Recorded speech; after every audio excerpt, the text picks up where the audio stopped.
pertengahan ini ya. Nanti kalau satu hilang. Yang akan bisa diambil lagi di sana karena kondisinya keruh dan dalam. Ya.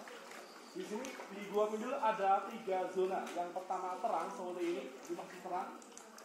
Bisa bahasa Indonesia semuanya. Dan yang kedua remang di depan sana nanti. Dan yang ketiga gelap.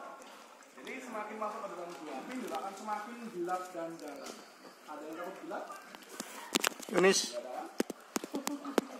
Lalu di sini kita juga bisa menjumpai yang namanya penghuni gua ya. Penghuni gua berupa hewan atau satwa, berupa kelelawar. Ini kelelawar Batman di Hollywood ya. Dan yang kedua adalah burung sriti.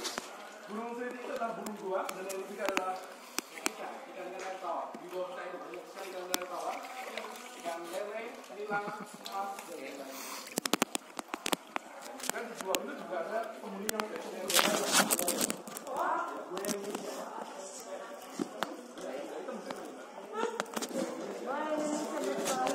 Jadi di sini namanya gua buaya. Tapi jangan bilang gua monyet.